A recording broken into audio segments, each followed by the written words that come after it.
Pastor Genival, com o senhor. Queridos, com muita alegria no coração, eu saúdo a todos com a paz do Senhor. Eu quero convidá-los ao texto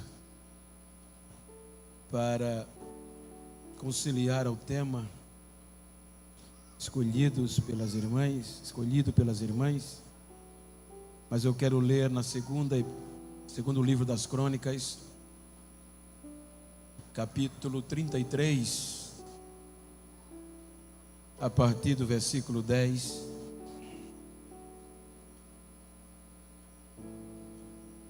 É a mensagem que está no meu coração,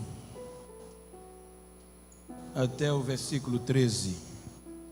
Segundo as Crônicas 33, 10 ao 13.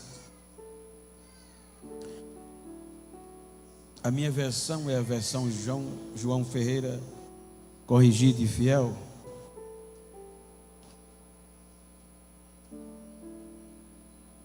Eu não sei se pode projetar para a gente ler em uma versão só. Se não, não tem problemas.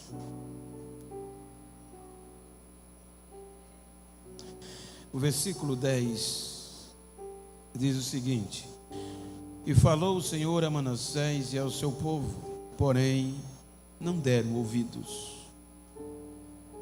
Assim o Senhor trouxe sobre eles os capitães do exército do rei da Síria, os quais prenderam a Manassés com ganchos e, amarrando-o com cadeias, o levaram para a Babilônia. E ele, angustiado, orou deveras ao Senhor, seu Deus, e humilhou-se muito perante o Deus de seus pais. E fez-lhe oração, e Deus se aplacou para com ele, e ouviu a sua súplica, e tornou a trazê-lo a Jerusalém, ao seu reino. Então Manassés conheceu que o Senhor é Deus. Amém? Queiram estar sentados, por bondade, aqueles que podem. Enquanto eu agradeço a Deus pelo privilégio de um convite tão honroso, estar participando com os irmãos pelo aniversário das Atalaias. Que Deus recompense. Quero agradecer ao pastor Célio, com a sua muito digna esposa, irmã Sueli, ao pastor José Divino, com a sua esposa, irmã Irani. Que Deus abençoe, como primeiro vice-presidente, ao pastor José Arantes, com a sua família, sua esposa. E em nome deles, externo a minha gratidão a todo o ministério. Que Deus abençoe a cada um dos obreiros, a igreja. Que Deus recompense a vós. Quero fazer menção de gratidão a Deus pela vida do presbítero Márcio, junto com a irmã Gisele, que me contactaram, me convidaram, e com eles todas as irmãs que fazem parte da coordenação, as componentes deste belo conjunto do Círculo de Oração. Deus recompense a cada uma por me dar o privilégio de fazer parte da vossa história. Deus os abençoe. Eu quero tomar por base esse texto para falar-lhes acerca do agir de Deus apesar dos fracassos. Digam comigo: o agir de Deus apesar dos fracassos. Quero pedir a vossa paciência para nós discorrermos acerca do contexto bíblico, histórico e cultural, para mostrar o privilégio que nós temos de sermos alcançados por este amor. Para entendermos, nós vamos ler o segundo livro de Samuel, capítulo 7. Quando Deus escolheu Davi, Deus o fez uma promessa de continuar com a sua descendência. Segundo Samuel, vamos ler no texto, capítulo 7, versículo 12 por diante. Por favor, a mídia, se assim puder me ajudar.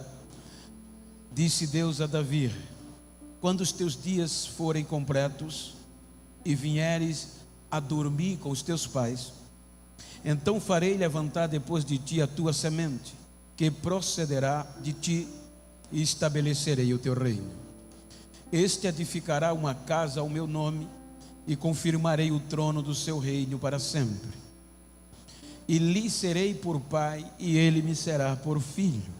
E se vier a transgredir, castigá-lo-ei com vara de homens e com açoite de filhos do homem. Mas a minha benignidade não se apartará dele, como a tirei de Saul, a quem tirei de diante de ti. Porém, a tua casa e o teu reino serão firmados para sempre diante de ti. Teu trono será firme para sempre. Observe que Deus tem um compromisso diante da promessa que ele faz a Davi de ser com a sua descendência.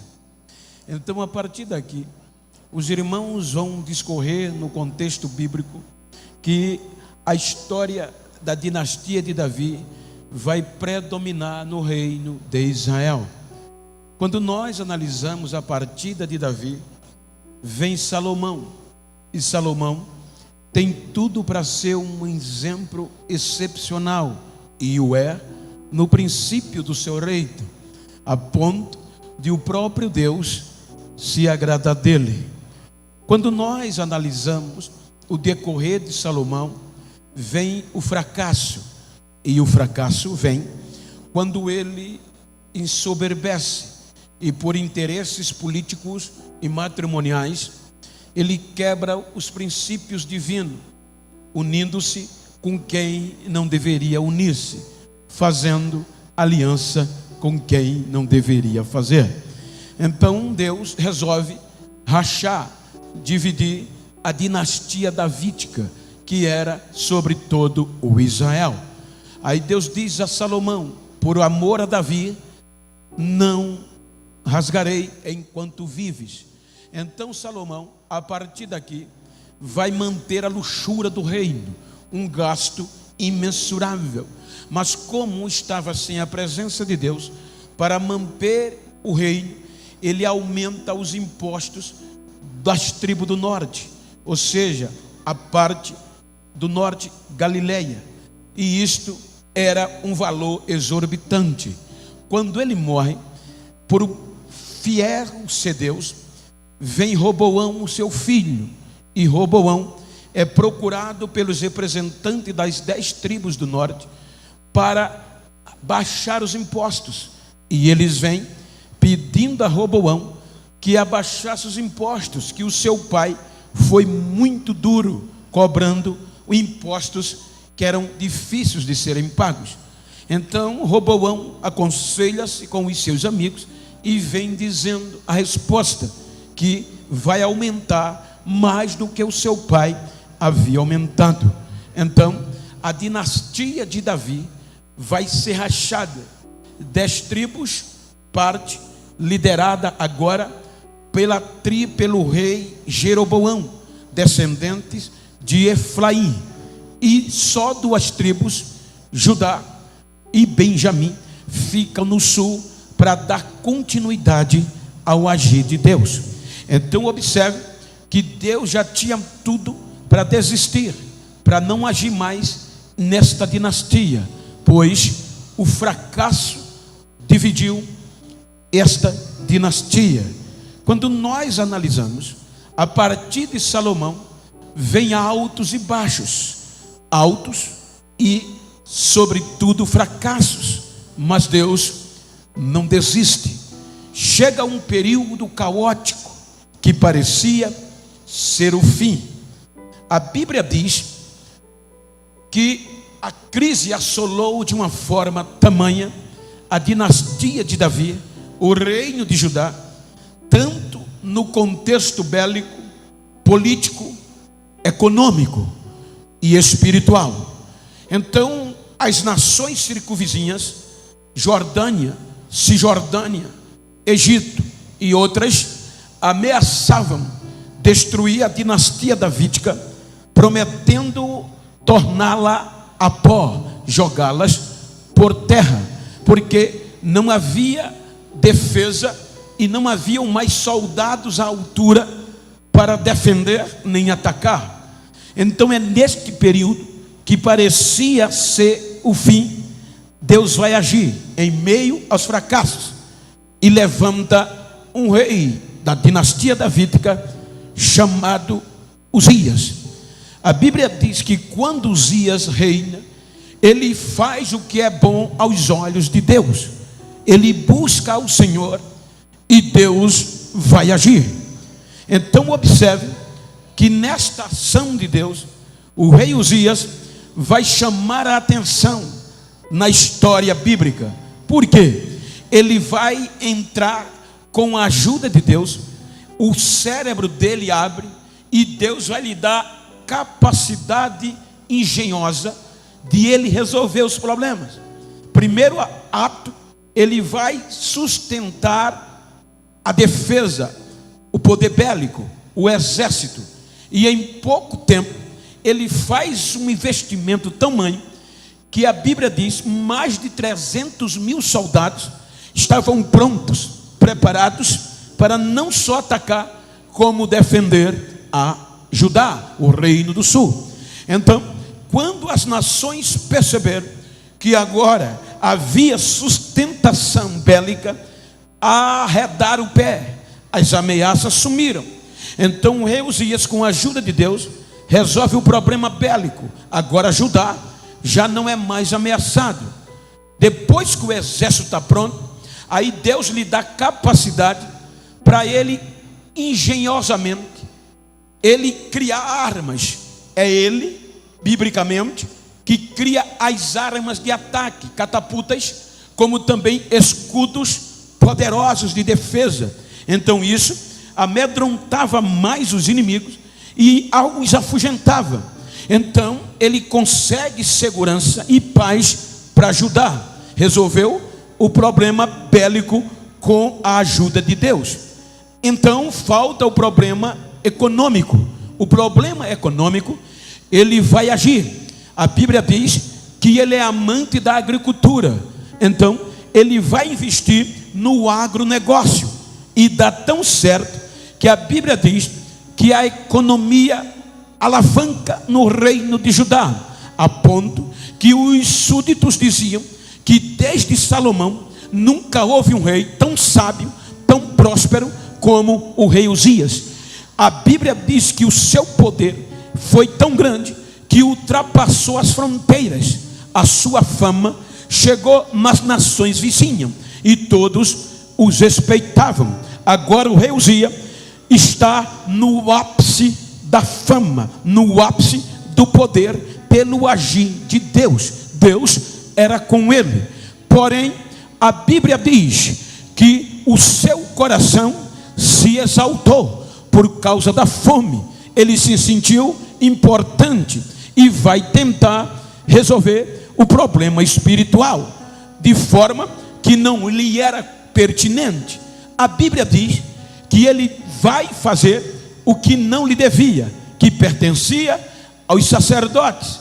Ou seja, ele vai pegar o incenso e vai querer entrar na igreja, no templo, para queimar incenso, para resolver o problema espiritual. E para queimar incenso não era rei, era sacerdote, porque sacerdote não tem fama, sacerdote não tem aplauso, sacerdote tem joelho e cara no chão, e é ele que faz ligação da igreja com Deus, de Deus. Ali ele quis se apressar, queimar incenso.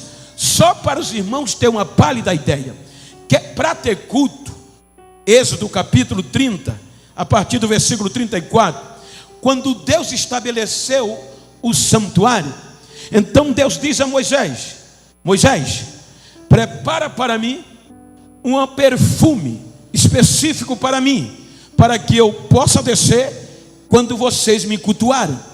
Você vai providenciar 4 substâncias: o estoraque, o gálbano, a ônix e o incenso puro. De uma medida só, você vai prepará-los, queimar e parte dele colocar em pó diante de mim. O que é isso? Eram 4 substâncias que só os sacerdotes poderiam buscar. Por exemplo, o estoraque, ele é do Mediterrâneo, ele é do leste de Israel.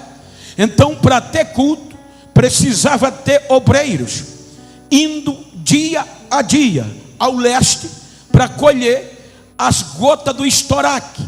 E o estoraque só pingava as gotas na madrugada. Então, o obreiro, o sacerdote, ele passava o dia viajando, chegava de noite e não podia dormir, porque era na madrugada que as gotas do estoraque caíam. E quando ela caía, exalava um cheiro maravilhoso. Era ali que ele escolhia e trazia para o tabernáculo, para poder ter culto.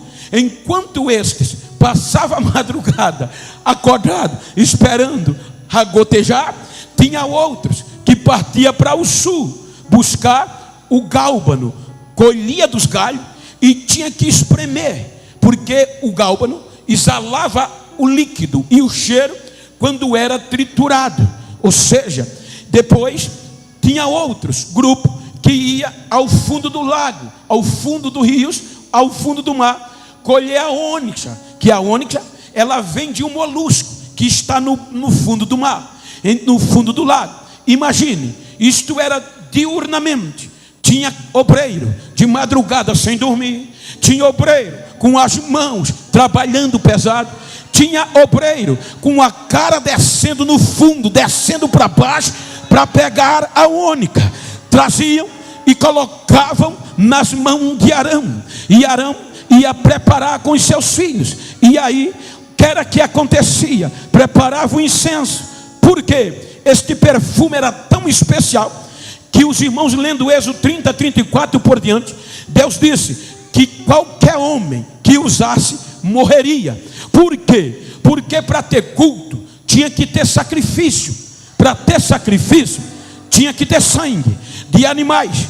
E quando os irmãos sabem que quando o sangue de um animal, quem é da minha geração passada, a gente quando ia comprar carne, entrava no açougue com a mão assim no nariz, por conta do mau cheiro do sangue.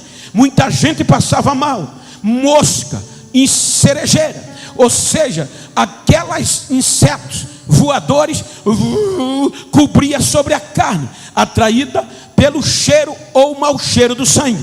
Então, como para ter culto tinha que ter sangue derramado, tinha que ter carne cortada, era um mau cheiro, havia imundícia. Então, quando o incenso não podia faltar, porque quando o incenso era queimado, o cheiro do incenso impactava o local. Na década de 40, eu já tive o privilégio de entrar lá por 2 vezes e ir lá. Um grupo de arqueólogos, segundo a revista Della Cole, que é uma revista arqueológica de versão espanhola, registra que um grupo de arqueólogos no complexo de Qumran, as montanhas de Qumran, então eles encontraram uma caixa com uma resina avermelhada e associaram ao incenso que era colhido lá no passado. E eles foram testar. Quando queimaram o incenso em um lugar específico, quando o fogo acendeu, o exalado incenso a 3 quilômetros de onde estava, aonde tinha mosca, aonde tinha inseto, morriam pelo cheiro do incenso. Então, para ter culto tinha que ter incenso, tinha que ter cheiro, expulsava a impureza e Deus sentia o cheiro e Deus descia. Então, para isso tinha que ter gente comprometida. Agora o rei Uzias vai querer queimar incenso só pela fama, só pelo status, como tem muita gente hoje. Eu tenho dezenas de milhões de seguidores, eu sou celebridade e quer fazer a glória descer. Não vai descer, a glória só desce se tiver joelho, se tiver cara no pó.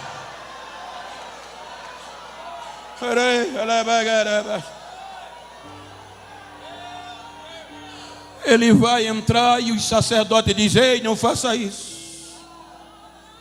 Ele não respeita. Quando ele entra, aí Deus vem. e fere ele com lepra. Agora ele já não volta mais para o trono, já volta para uma casa particular, porque se tornou imundo.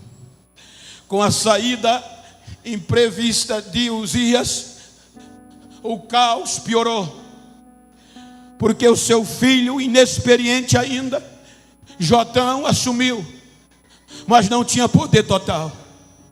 Então a crise volta pior, e sobretudo dentro de Jerusalém. A Bíblia mostra, é aqui que entra o contexto do tema. Vejam que a doença de Uzias trouxe um período de fracasso total.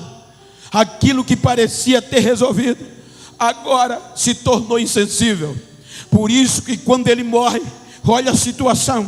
Por isso que Isaías diz, no ano que morreu o rei Uzias, veja qual era o cenário. Ele diz que viu o Senhor sentado num alto e sublime trono, e Deus o arrebatou e mostrou a situação, porque até Isaías estava com os lábios impuros, habitando no meio de um povo de impuros lábios. Então Deus diz a Isaías que o povo de Israel tinha se esquecido dele, estava mais insensível do que o animal irracional. Deus disse na visão, Isaías, o boi conhece o seu dono, o jumento a manjedoura que come. Ou seja, estes animais têm sensibilidade, mas o meu povo não tem de mim. O meu povo não me conhece, o meu povo não me entende. Deus diz, Isaías, o povo está como um corpo apodrecido, cheio de chagas, cheio de pus, e não quer ser sarado. Veja a situação que estava. Aí Deus usa Isaías para proclamar a liberdade e o retorno. Aí vai falando Isaías, e Jotão também vai trabalhando. No fracasso de Ezequias, no fracasso de Uzias, Deus não desiste, vai agindo. E observem que agora Jotão vai tentar resolver o problema. A Bíblia diz que o rei Jotão faz coisas boas, porém uma conjunção adversativa não conseguiu tirar o pecado do povo. Isaías pregava, Isaías falava, mas o povo não respondia, não reagia. Vejam que o próprio Isaías, é ele que cita o tema, falando de uma restauração, dizendo que apesar do fracasso de Israel, Deus não ia desistir. Apesar do fracasso de Judá, Deus não iria desistir, mas ia trazer renovação, e por amor a Davi, não ia desistir da dinastia. Então Jotão não resolve o problema, e Isaías ajuda. A crise assola, a crise vem, ele não resolve tudo. Aí morre Jotão, na dinastia vem Acais. Acais assume o poder. O fracasso predominava, mas Acais vem agradando a Deus e ao povo com uma proposta política e espiritual, dizendo que vai reatar a economia, a diplomacia e o problema espiritual. Ele é crânio, inteligente. Quando ele assume o poder, Deus chama Isaías e diz: Isaías, as ameaças para Judá é grande, e Acais está temeroso. Vai a ele e diz a ele que eu serei com ele. Isaías sobe ao rei, perto de um lugar chamado Arqueduto. Ele está lá, chega e encontra Acais e diz: Acais, escuta o que diz o Senhor Deus dos teus pais. Não tenha medo das ameaças, eu serei contigo, eu te darei vitória, eu te darei vitória, eu vou te dar, não tenha medo. Isaías deu o recado, mas Acais disse: não, eu não vou tentar a Deus. Aí Deus, no coração de Isaías, diz a ele, diz a Acais: se ele está duvidando de mim, pede-me um sinal, ainda que seja alto feito os céus, eu vou dar. Ainda que seja no profundeza da terra, eu darei um sinal a ele, e eu vou ser com ele. Ele diz: não tentarei o Senhor meu Deus. Descartou Isaías. Então o que é que ele faz? Ele vai confiar no braço político da Síria. A Síria, quem reinava, Tiglat-Pileser, o rei da Assíria. Para os irmãos ter uma pálida ideia, a Assíria era como se fosse os Estados Unidos hoje, a nação mais poderosa, temível.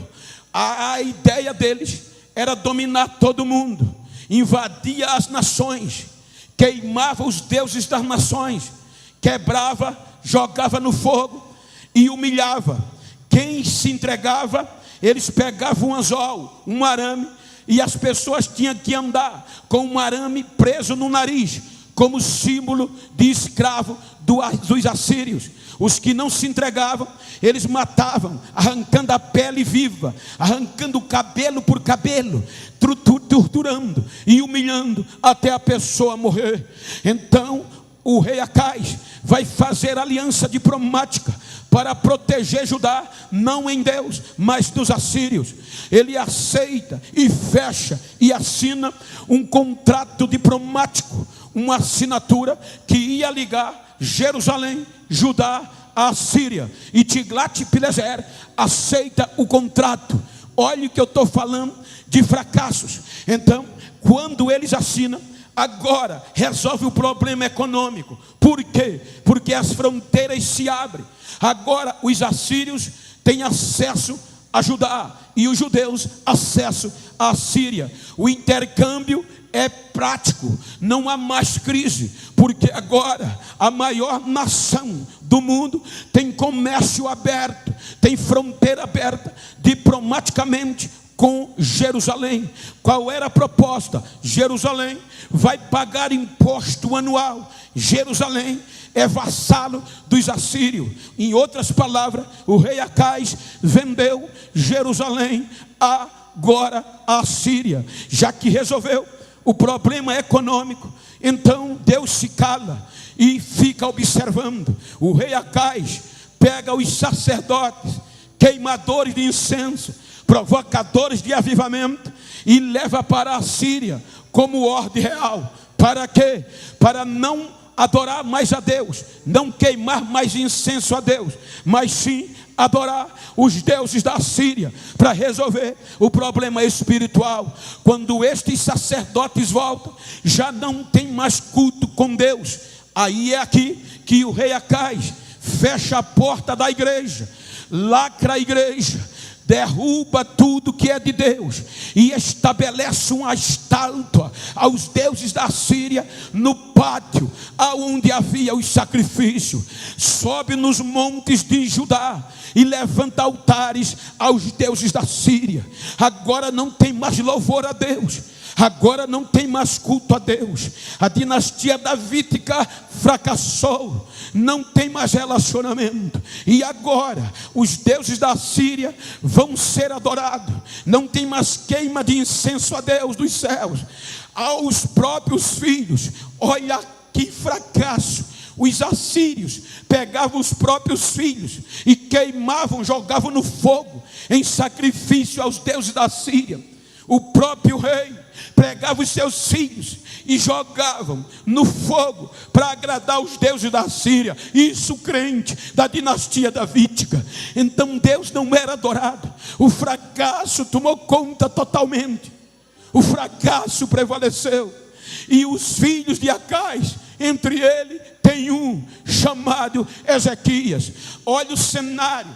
Obviamente, quando nós temos os filhos, eles podem até se desviar, mas quando eles crescem na igreja, a tendência é ele aprender tudo. Por quê?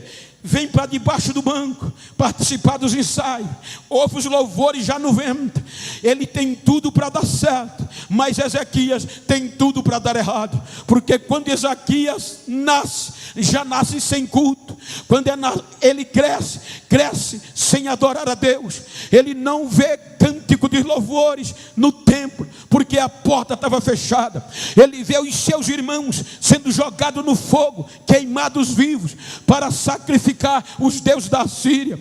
Tinha tudo para dar errado. Cresce vendo o pai desviado, fazendo atrocidade. Aí a Bíblia diz que quando Acais morre, deixa esta situação. Aí chegamos no capítulo 29 de 2 Crônicas. Diz a Bíblia que agora Ezequias assume o poder com 25 anos. Tudo para dar errado, tudo para seguir o pai. Quando ele assume o poder, está escrito, no primeiro ano, no primeiro mês, ele provoca uma reunião que ninguém acreditava. E quem ele convida para a reunião? Os queimadores de incenso, os sacerdotes. Ele faz a reunião, olhando para eles, dizem, amigos, usando o contexto atual, sacerdotes, os nossos pais pecaram. Os nossos pais esqueceram de Deus, fecharam o templo do Senhor, desistiram de Deus. Mas eu tenho no meu coração uma proposta. Eu quero fazer aliança com o Deus do meu pai Davi. Eu quero trazer a glória de Deus de volta para ajudar. Quero saber que ainda tem alguém que tem incenso para queimar e voltar a adorar. Eu acho lindo. A Bíblia diz que um grupo levantou. Aí eu faço a diferença. Irmão, era proibido pelo pai de Ezequias. Como aqueles homens ainda tinham incenso para queimar, ainda tinha coragem de voltar e buscar incenso para o fogo descer de novo. Ou seja, isso nos dá uma lição, pois nós estamos vivendo dias que estão fazendo de tudo para tirar este avivamento de nós. Eu digo, porque me ligam dizendo, doutores, Bento, não prega mais Bíblia, não prega mais Pentecoste. A nova geração modernizou, agora é coach, agora é palavra motivacional, nem com lenço anda mais. Então pregar Bíblia, pregar Pentecoste é perda de tempo, vai perder a agenda. Tem igreja que eu prego que já não pode mais falar em mistério, igreja que se diz pentecostal, porque os crentes estão frios e estão depressivos pelo impacto da pandemia. Mas, ou seja, isto nos mostra que apesar da crise, Deus sempre tem remanescente, sempre tem uma geração que ainda mantém o fogo aceso. É por isso que eu digo a eles, continuem pregando o que vocês querem, mas eu vou continuar pregando fogo, pregando o Pentecoste, que ainda tem uma geração pentecostal. Deixa eu ouvir o barulho da geração que ainda tem lenha para queimar, ainda tem incenso para queimar. Deixa eu ouvir.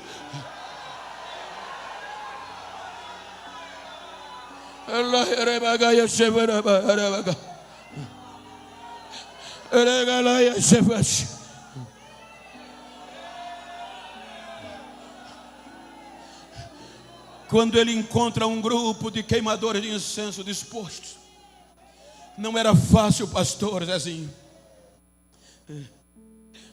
O povo estava corrompido. Aí ele diz a eles, vamos trazer a glória de Deus. É o único meio de resolver os problemas. Mas como Deus agir num fracasso desse?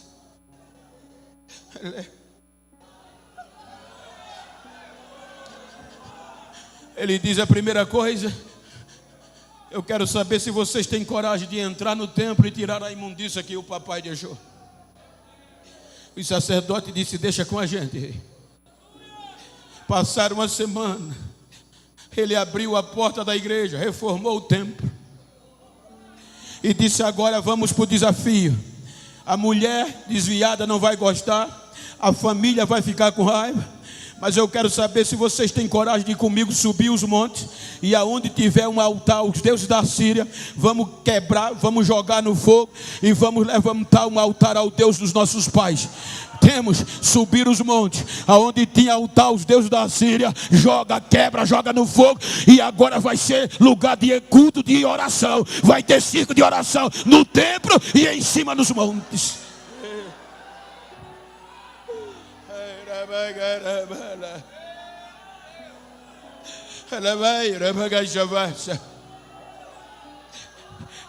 Reforma a igreja e diz, vou marcar o dia do culto. Deus vai agir.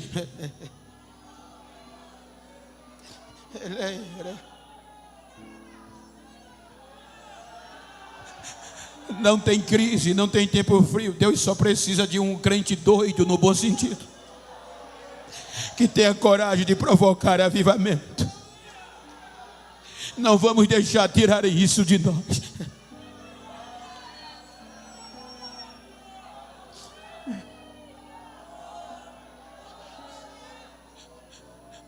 Marca o dia do culto. A igreja está reformada, limpa, bonita. Manda carta para quem estava afastado de Judá a voltar para o culto. Eu acho bonito. Ele chama a equipe de louvor e diz: no dia do culto, ninguém vai cantar inovação para agradar. Os hinos escalados vão ser os originais, que Davi e Asaf compuseram. É antigo, mas é ele que vai ser cantado. São eles que vão ser cantados. Chamou os sacerdotes e disse: todo mundo bem fardado e bem edumedário, todo mundo bem vestido com as vestes de sacerdote. Ninguém venha de regata nem de bermuda. Todo mundo bem aparado, porque aqui tem compromisso. Marcou o dia do culto. A Bíblia diz que quando os músicos começaram a cantar, os queimadores de incenso queimando incenso, e o povo adorando, aí Deus não resiste. No meio do fracasso ele desce com a sua glória. E a Bíblia diz que a glória encheu o templo, que quem estava dentro caiu, não ficava de pé, e quem estava fora começava a botar a cara no chão, dando glória a Deus, até o rei. Agora era fogo dentro, era fogo fora, era poder dentro, era poder fora, era Deus agindo dentro, era Deus agindo fora. A glória voltou para ajudar.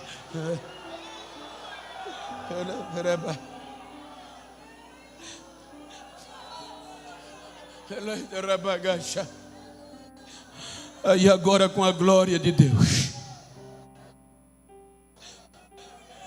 Ezequias se fortalece e vai confiar no seu Deus.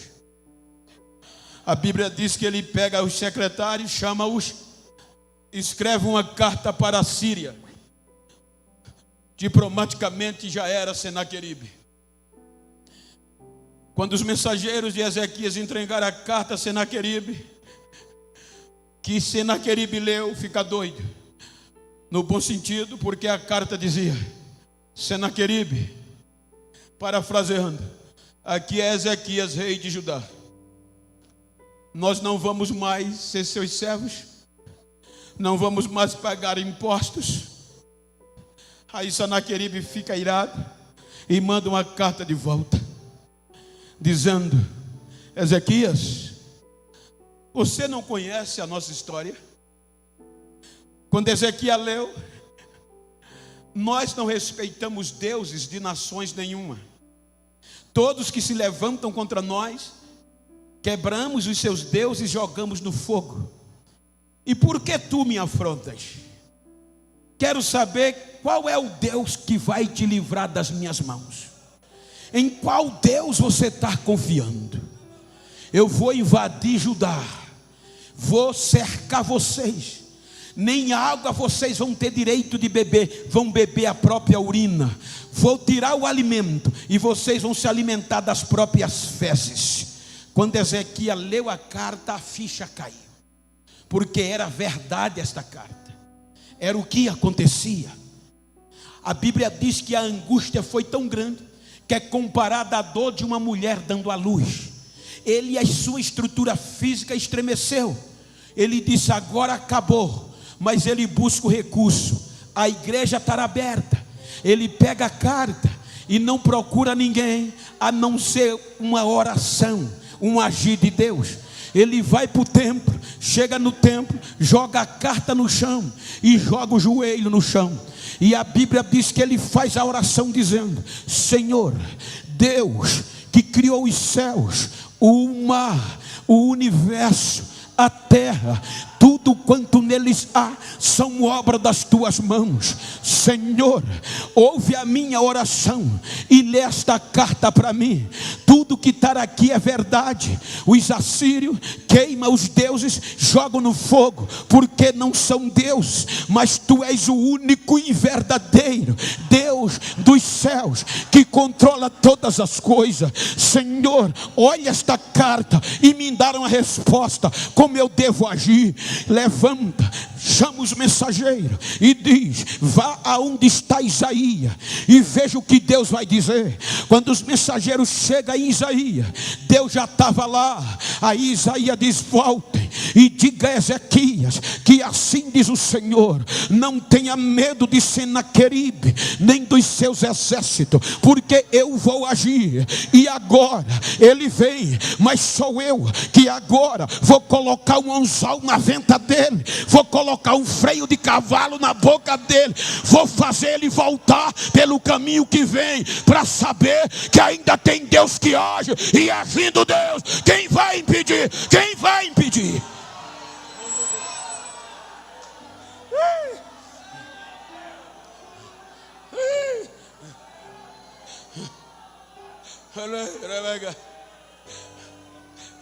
Por causa desta oração,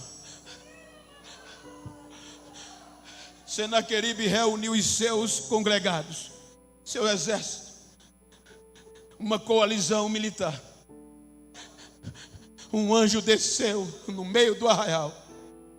Em uma noite matou 185 mil soldados dos assírios. Deus agiu.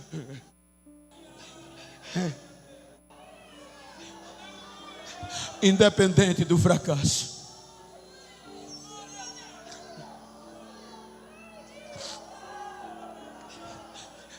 A Bíblia diz que agora a notícia se espalhou. O rei Senaqueribe morreu e o seu exército foi dizimado. A pergunta era quem foi o rei que fez isso? Diziam: não foi rei, foi o Deus de Ezequias.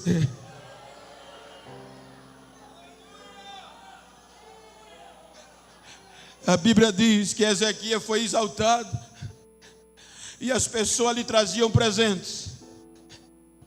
Agora o Egito, Babilônia, Jordânia, Cisjordânia mandavam os seus representantes para fazer aliança com Judá. Isaías dizia: Ezequias, dá ouvido não. Mas a Bíblia diz no capítulo 30 que o coração dele se exaltou e o orgulho veio. É ser humano. Por isso que eu quero que no final você entenda o que eu estou pregando. O coração dele se exaltou, ele recebia os diplomatas, fazia aliança, mostrava a riqueza e se orgulhava. Não queria mais ouvir Deus.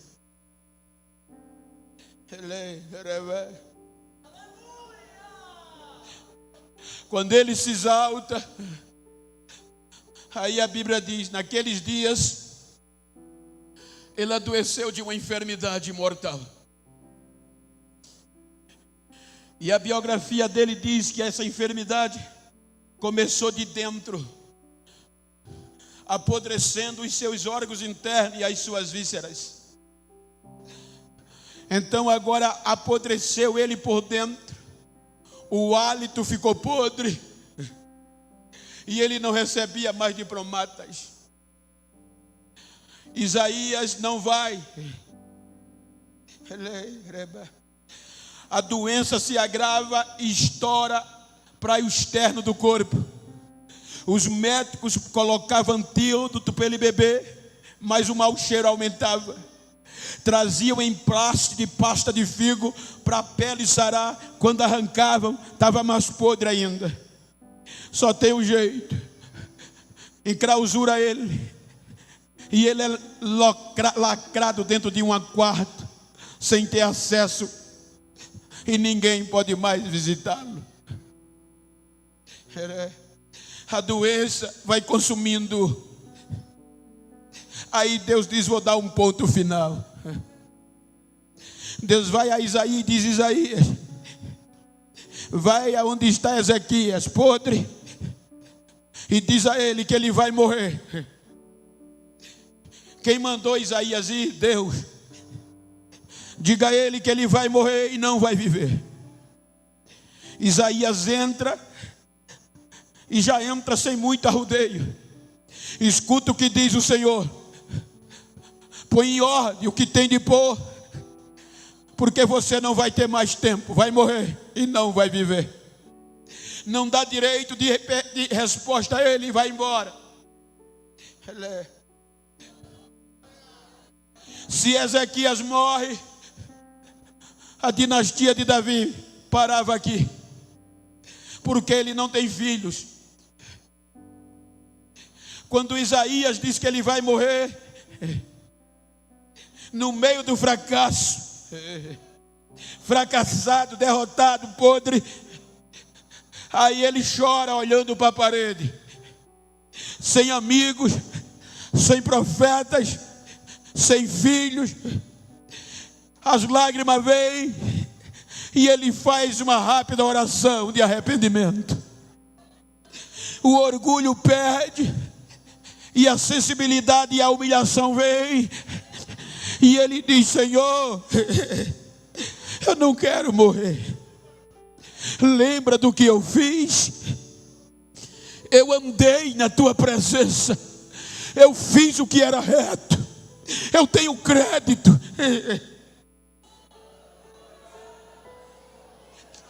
Como Deus vai agir com o homem fracassado, apodrecido? Pasmem, a Bíblia diz que Deus ouve a oração. E quando Deus ouve,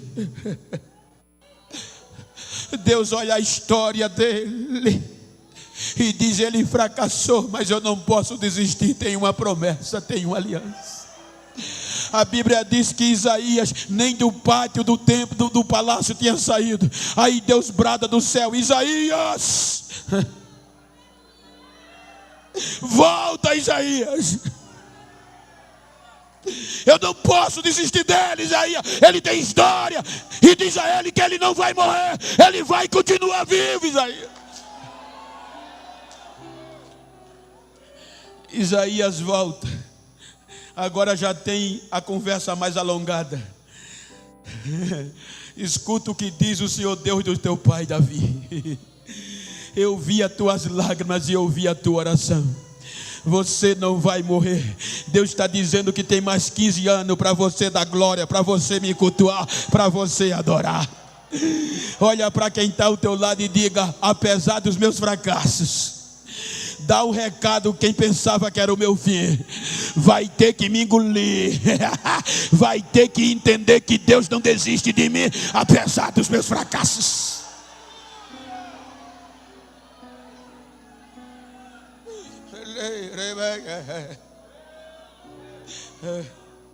Ele volta e volta adorando.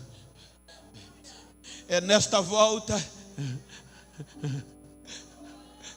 que, com cerca de 3 anos depois, nasce um filho, Manassés. Manassés nasce como fruto de oração, como fruto de milagres, a ponto que o seu nome já quer dizer esquecimento, esquecimento do fracasso. Agora Manassés, com toda certeza, vai ser pego pelos braços do profeta Isaías. Isaías era assim com Ezequias. Manassés, diferente do pai, vai crescer na igreja, ouvindo o testemunho do pai, ouvindo os louvores. Ele vai crescer, gente, cultuando a Deus, tudo para dar certo.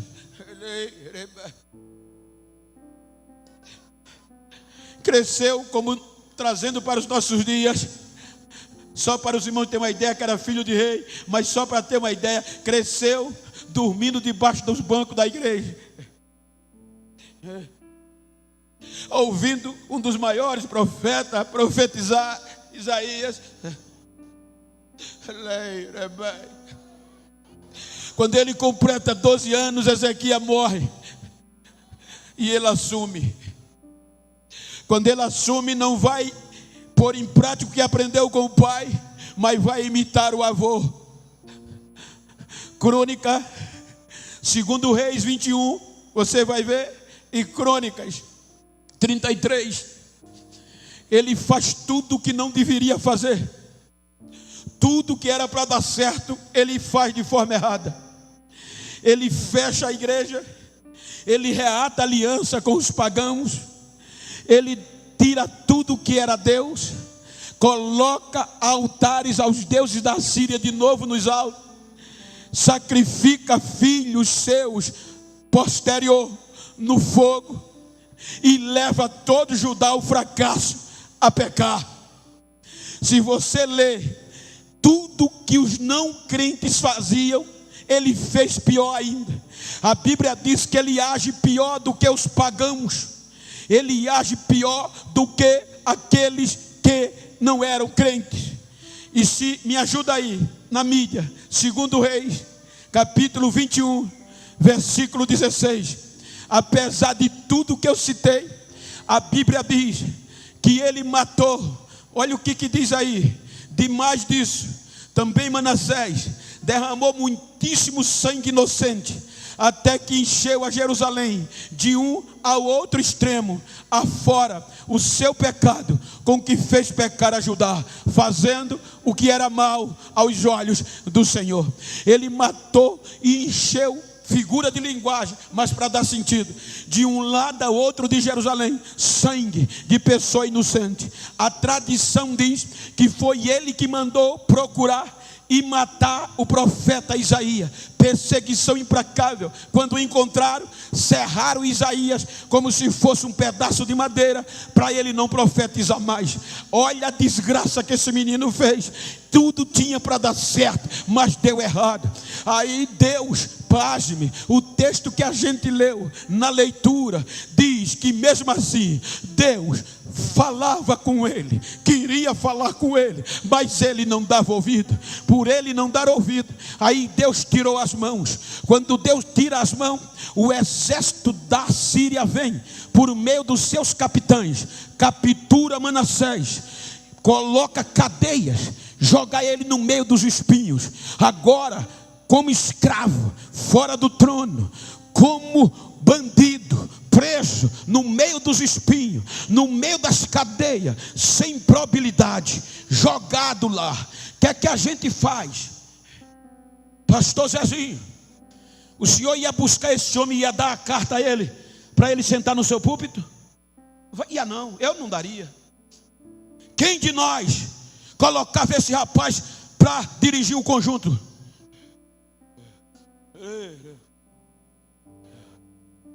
Tendo hoje que a gente prega o evangelho da graça, a gente tem a história, e muitas vezes tem irmão que passa 10, 20 anos, 30 congregando com a gente, ralando, vigília, carregando banca, sofrendo. No primeiro erro a gente exclui, não dá nem a paz do Senhor, às vezes joga para o canto em um erro que ele cometeu. A Bíblia não diz que a gente deve agir assim. A Bíblia nos ensina que o agir de Deus é diferente.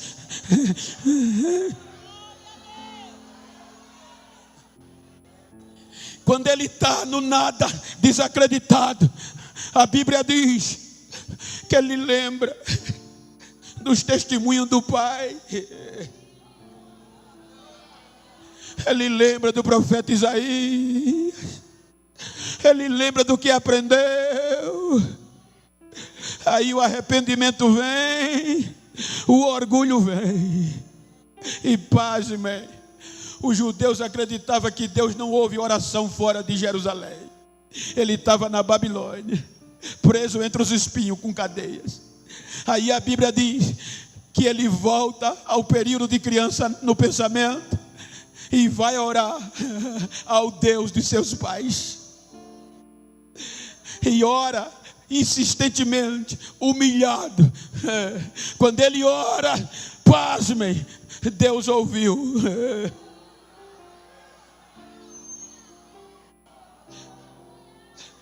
Fracasso total.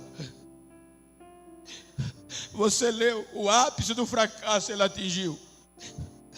A Bíblia diz que Deus ouviu a oração desse homem.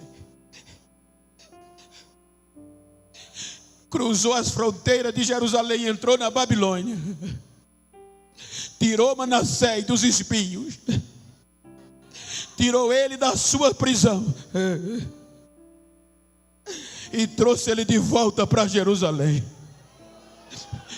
E pasmem, devolveu o trono para ele de novo. Sem se preocupar com quem ia gostar ou quem não ia. Se alguém ia fazer biquinho ou ia fazer bochecha, diga para quem está ao seu lado: eu não tenho culpa. Se Deus gosta de mim, e se eu faço parte de uma aliança, faça bochecha ou biquinho, não adianta. Se é Deus que age, ninguém vai impedir.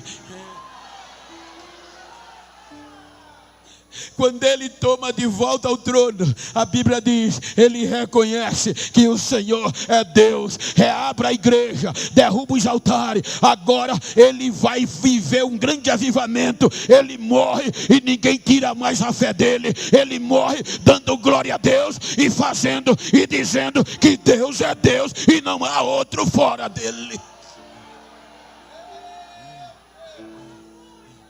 Agora olha o que é que Deus faz. Olha como ele age. Eu não faria isso, ninguém aqui faria. É por isso que esse Deus é Deus. Quem é doutor, quem é teólogo aqui, levanta a mão. Quem estudou teologia? Quem não estudou, levante a mão. Independe que você fez ou se não fez. Se você for ler o Novo Testamento, vai ter que engolir. O Novo Testamento começa dizendo, no começo, genealogia de Jesus Cristo, filho de Davi, filho de Abraão. Qual era a promessa? A tua casa reinará para sempre. Ou seja, aí diz a continuidade: Abraão gerou Isaac, Isaac, Jacó, Jacó, 12 filhos, Rubem, Simeão, Levi, Judá, Zebulon, Gade, Aser, Naftali, José, a Benjamim. Aí Deus pegou Judá, Judá, Perez, Perez, Esrom, Esrom, Arão, Arão, Aminadab, Aminadab, Naasson, Naasson, Salmão, Salmão, Boaz, Boaz, Obed, Obed, Jessé, Jessé, Davi, Davi, Salomão, Salomão, Roboão, Roboão, Abias, Abias, Asa, Asa, Josafá, Josafá, Jorão, Jorão, Uzia, Uzia, Jotão, Jotão, Acais, Acais, Ezequias, Ezequias, você vai ter que ler, gerou a Manassés, ele está lá na genealogia de Jesus. Manassés gerou Amon, Amon, Josia, Josia, Jeconia, Jeconia, vem o cativeiro, depois do cativeiro, Salatiel, gera Zorobabel, Zorobabel, Abiúde, Abiúde, Eliaquim, Eliaquim, Azor, Azor, Azadoc, Zadoc, Aquim, Aquim, Eliúde, Eliúde, Eliasar, Eliasar, a Matã, Matã, a Jacó, Jacó, a José, que foi marido de Maria. Coloca aí rapidinho, para a igreja ler em voz alta, Lucas capítulo 1, versículo 30 por diante. Aí agora, o anjo Gabriel vai aonde? Em Nazaré, e diz, leiam comigo em voz alta, e ele disse o quê? Não temas, porque achaste graça diante de Deus. Passa, ou seja, e eis que em teu ventre conceberás e darás à luz um filho e poliás o nome de Jesus. Ou seja, vai passar, por favor, ele será grande e será chamado Filho do Altíssimo, e o Senhor Deus lhe dará o trono de Davi, seu pai. Prossegue, e ele reinará eternamente na casa de Jacó, e o seu reino não terá fim, não terá fim, não terá fim. Se Deus age, ninguém impede.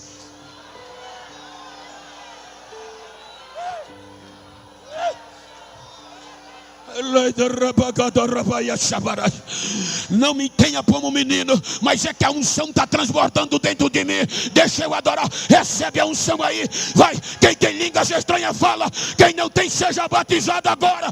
Recebe.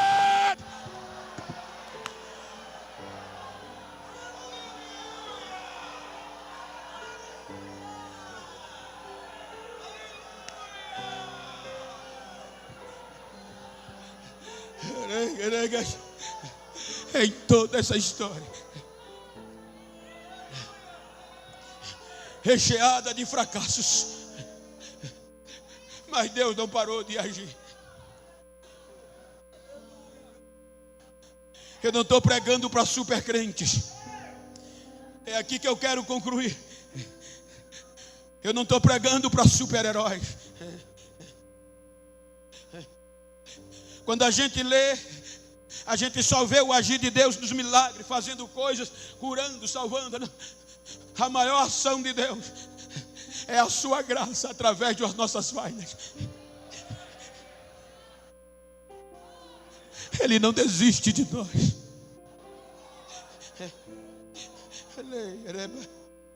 Se Ele não desistiu de nenhum desses fracassados e teve a coragem de colocá-los na genealogia de Jesus, você acha que Ele vai desistir de você? Na época era sangue de novinho, e agora é o sangue do seu próprio filho. Você acha que essa aliança não é maior? Você acha que você chegou aqui por acaso? Deus mandou eu pregar. Eu não queria pregar esta mensagem, mas Ele disse: você conhece por fora e eu conheço por dentro. Prega. Então eu vim aqui dizer: Deus não desiste de você.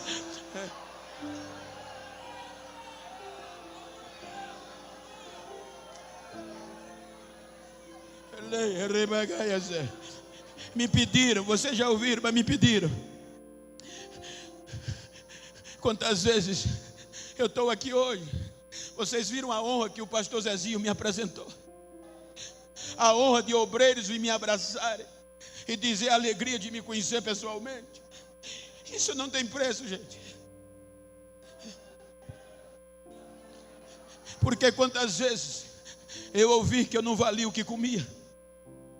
Quantas vezes não disseram: minha mãe, esse negro não vale nem o que come, para que ele nasceu? Diziam que eu tinha muitos defeitos.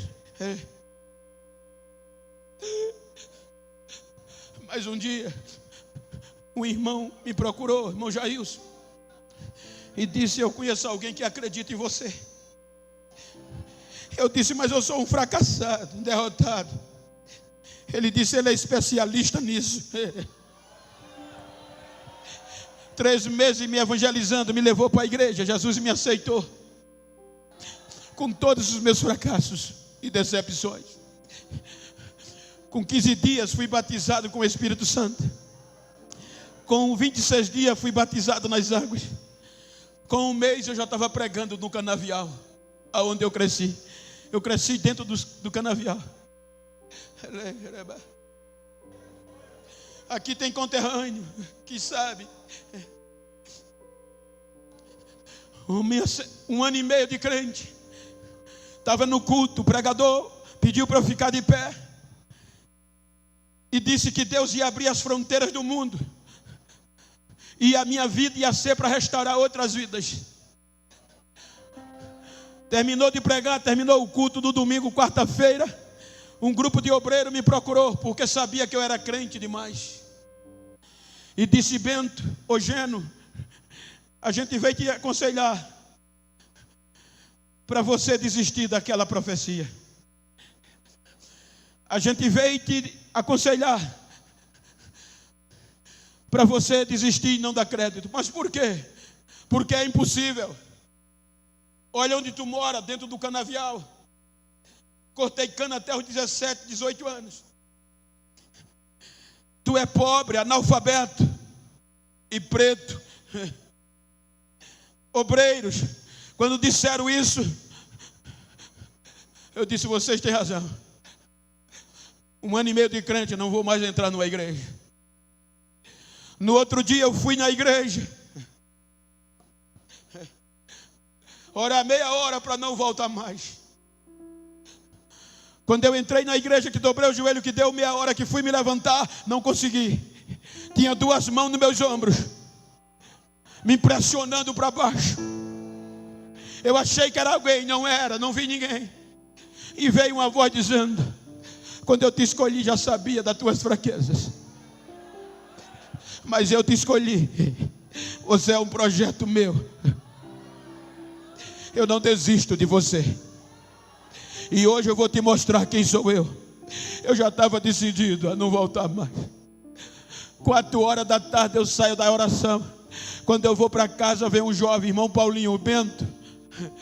A tua menina passou mal e está no posto de saúde. É a Gisele também. Cheguei no posto de saúde, o médico disse: fiz o que pude, mas ela já morreu, tinha 9 anos.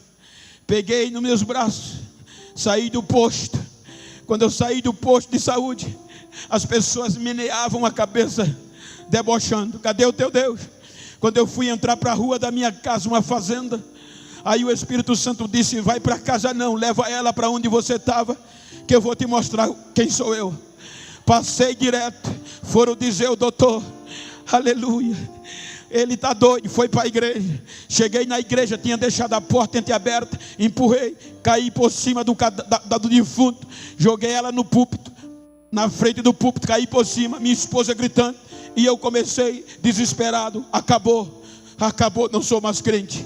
O médico chegou, pôs a mão na minha cabeça e dizia: seu Genival, isso é loucura, vá preparar o enterro, ela está morta. Aí a voz chegou no meu ouvido e no meu coração, uma voz que bradava dizendo: eu não dependo do que o homem diz, nem do que o homem acha, para fazer ou impedir o meu agir. Eu te trouxe aqui para te mostrar quem sou eu, e eu vou te mostrar hoje. Não deu 10 segundos, a menina começou a se mexer, e não deu mais 5 segundos, ela começou a saltar, começou a correr. O médico regalou os olhos, os vizinhos foram para a igreja, e ela começou a dar glória. E o médico: é que houve? Eu digo: o Senhor disse que meu sonho morreu, mas o meu Deus ainda é vivo, o meu Deus ainda age, o meu Deus ainda faz milagre. Voltei com ela viva. Pessoas até hoje que são obreiros, que se converteram naquele dia. 94, 15 anos se passaram, e as pessoas debochavam, porque eu ainda estava no canavial. Cadê? Não era melhor ter desistido? Passava vergonha. As dirigentes muitas vezes do ciclo de oração tiravam a onda. Quando eu chegava, me entregava o rodo, o pinho-sol, e mandava eu lavar o banheiro. Esperavam eu chegar. E muitas vezes eu disse: Deus parou de agir a meu respeito. Com 15 anos depois, eu recebo uma ligação do secretário-geral das Assembleias de Deus no estado de Alagoas, me dizendo, era mês de junho, daqui a 13 meses é a convenção do estado, e o pastor presidente mandou localizar você. Nunca tinha chegado perto do presidente para ser um dos pregadores de uma noite. Não deu chance de eu dizer nada, desligou. No mês de julho, os cartazes grandes com foto dos presidentes, e no meio dos presidentes tinha uma foto com a cara preta. Acredita quem era? O neguinho estava no primeiro outdoor, estava com a cara no cartaz, pregador da noite da convenção. Quando os doutores viram isso, os catedráticos, os bacharéis, foram para o pastor e disseram: pastor, 40 mil pessoas em média, o senhor vai botar aquele negro para pregar? Ele disse: vou. Sabe que ele é da roça? Sei. Sabe que ele é preto? A foto já está dizendo. Sabe que ele é analfabeto? Sei. Perdeu o juízo? Não. Quer que houve, presidente? Foi Deus que mandou, ponto. Ninguém fala mais nisso. Tornei-me o primeiro preto a pregar na convenção de Alagoas, e o primeiro alagoano de uma forma excepcional. Quando eu preguei à noite, os pastores me beijavam, carregavam no braço, todo mundo me queria, porque agindo Deus, ninguém bota o pé na frente.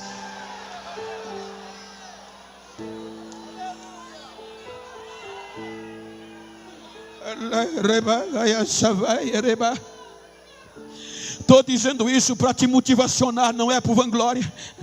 2011, eu já recebi um convite que desliguei 3 vezes, pensando que era trote, ainda morando no Canavial. Quando liga, eu desligava, era da Suíça, na Suíça de Zurique, e eu desligava. Aí a irmã disse: por favor, por amor de Deus, desligue não, é que a Suíça precisa lhe ouvir. Eu vi o senhor pregar em Pernambuco e quero o senhor aqui. O neguinho pega o Boeing 777 e cruza o Oceano Atlântico para pregar na Europa.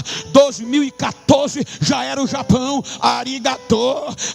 Quando é 2015 já é New York, já não é mais português, já é pastor Genival. Yes, come here please. Sim, vou estar aí. O neguinho já posa em Nova York.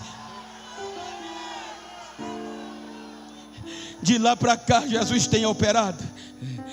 Eu estou dizendo isso para você acreditar que quando Ele age, doido é quem bota o pé na frente.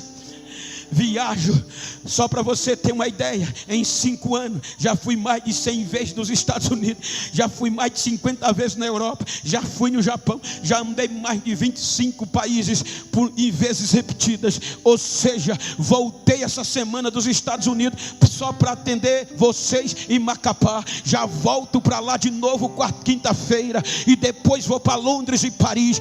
Todo dia tem convite exterior, porque é Deus que age, meu filho, não tem como impedir. Ele não olha para o fracasso, Ele é fiel, a glória está nele, o poder está nele. Se Ele age,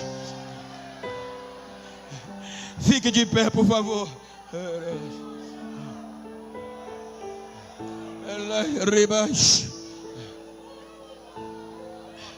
Vou fazer. Eu disse que eu não estou pregando para super-heróis. O pastor mesmo disse que aqui tem uma prova viva. Nem precisava eu pregar. Eu não importei como você chegou. Eu não estou pregando para super crente. Eu estou pregando para seres humanos sujeitos a fracassos. Se você puder, se você quiser, se tiver alguém íntimo perto de você, ou do mesmo sexo, vira para ele aí, assim como eu estou com o pastor José Arana. Se você puder, eu sou assembleano, não se preocupe não. Sou da mesma tribo, sou co-pastor de 6.000 crentes. Não vou te emocionar, mas se você puder, olha para essa irmã, olha para esse irmão. Se for íntimo não tem problema, a não ser que não for do mesmo sexo, não pode, de sexo oposto. Olhando nos olhos dele, nos olhos dela, e diga para ele: não quero nem saber como você chegou nesse culto, como você começou esse congresso. Se esquecido, se só o bagaço, se quebrado, se fracassado. Quero saber como você vai sair. Diga: depois de hoje, eu não vou desistir, eu não vou parar, porque eu sei que apesar dos meus fracassos, Deus ainda age. A graça vem apesar dos meus fracassos. Diga para ele: você não é um projeto falido, você é um projeto de uma aliança feita no sangue de Jesus. Deus não desiste de você. Abraça ele e diga: Deus não desiste de você.